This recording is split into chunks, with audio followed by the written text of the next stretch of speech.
تو حضور علیہ السلام نے آخر میں فرمایا کہ میں تمہیں سارے معاملات کی جڑ ہی نہ بتا دوں، خلاصہ ہی نہ بیان کر دوں؟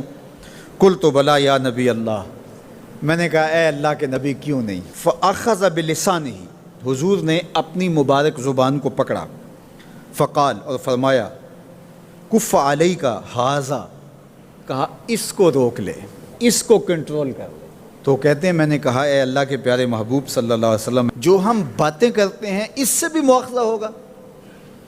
یعنی عمل پر تو پکڑ ہوگی، لیکن جو ہم زبان سے بات نکال دیتے ہیں تو کیا اس بات پر بھی مواخذہ ہوگا؟ تو حضور علیہ السلام نے ارشاد فرمایا کہ لوگ منہوں کے بل یا ٹھوڑیوں کے بل جہنم میں ڈالے جائیں گے، یہ ان کے بولے ہوئے بولوں کی وجہ سے ہوگا، ان کی زبان کی کمائی کی وجہ سے ہوگا۔ تو اپنی زبان کی حفاظت کرو تو جنت کا داخلہ مل جائے گا۔ تو گویا زبان کی حفاظت سے لے کر کے اللہ کے حضور سجدے تک اور اللہ کی عبادت تک، یہ ہے وہ نصاب جو جنت میں جانے کا ہے۔ اللہ ہم سب کو 5 گانا باجماعت نماز کی توفیق دے، اللہ ہمیں توفیق حج کی نصیب کرے، اللہ ہمیں رمضان المبارک کے روزے رکھنے کی توفیقات سے مالا مال کرے، اللہ اپنی راہ میں جد و جہد اور جہاد کی توفیق سے مالا مال کرے، اور اللہ ہمیں ہماری زبان کی حفاظت کی توفیق دے تاکہ ہم خیر کی راہوں کے مسافر رہیں۔ کچھ لوگوں کی عادت ہوتی ہے کہ وہ بہت زیادہ چیخ چیخ کے بولتے ہیں اور بلند آوازی سے گفتگو کرتے ہیں۔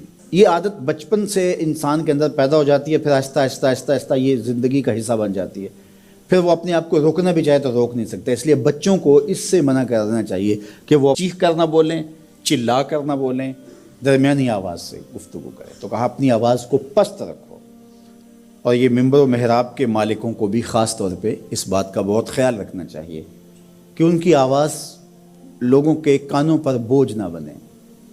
آج کل تو یہ ساؤنڈ سسٹم لگے ہوئے ہیں، اور پھر ماشاءاللہ کچھ لوگ تو یہ ایکو کا بھی ضرورت سے زیادہ استعمال کرتے ہیں۔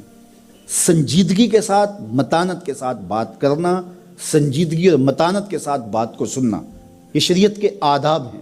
جب کسی سے ہم کلام ہوں تو آپ بھی بلند آواز نہ ہو، اور دوسرا وہ اس کا جو جواب دے رہا ہو اس کی توجہ بھی بھٹکنے نہ پائے، وہ اپنے احساسات سے یہ بات بتائے، اور کہیں جواب دینا ضروری ہو تو حرج بھی نہیں ہے۔ آواز کو معتدل رکھو، خوبصورت رکھو۔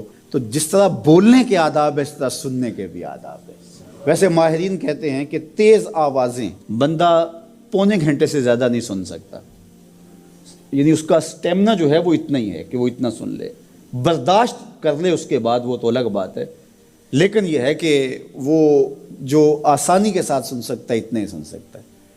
تو اس لیے یہ جو لیکچر بھی ہوتے ہیں جو دنیا کی بڑی یونیورسٹی ہیں، وہاں بھی انہوں نے لاکھوں روپے دے کر کے دنیا کے ماہرین بلائے ہوتے ہیں مختلف مضامین پر، لیکن پیریڈ کا دورانیہ یہ نہیں ہوتا کہ وہ 3 گھنٹے کا لیکچر دے رہے ہوں۔ انسان کی جو ہے وہ ایک کیپیسٹی ہے، اس سے آگے نہیں وہ بڑھ سکتا۔ اور مجھے بتائیے انسان کو بنانے والے سے بہتر کون بتائے گا؟ قرآن بتاتا ہے، کیا بتاتا ہے؟ وَغْضُضْ مِنْ صَوْتِكَ، اپنی آواز کو پست رکھو۔ باقی اس کے الگ احکام ہیں کہ اذان دے رہے ہیں، آپ کسی کو پکار کر رہے ہیں، جنگ میں رجز ہے یا کوئی اور بات ہے۔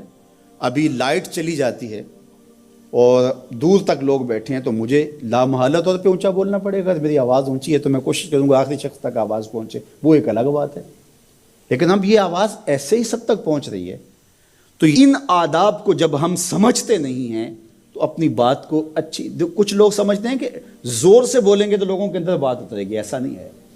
بات زور سے بولنے سے نہیں اترتی، بات دلیل سے اترتی ہے۔ رومی علیہ رحمہ فرماتے ہیں کہ بادلوں کے گرجنے سے نہیں، پھول کھلتے ہیں بارش کے برسنے سے۔ تو بارش برسے گی تو پھر پھول کھلیں گے، بلکہ وہ جتنی آہستہ آہستہ برسے گی اتنی ہی جذب ہوتی چلی جائے گی۔ سہج پکے سو میٹھا ہو۔ اس لیے اپنے لہجوں کو خوبصورت بھی بنائیے، اپنے لفظوں کا انتخاب بھی اچھا کیے، اور اپنی آواز کو پست بھی رکھیے، لوگوں کے کانوں پر آپ کی آواز بوجھ نہ ہو۔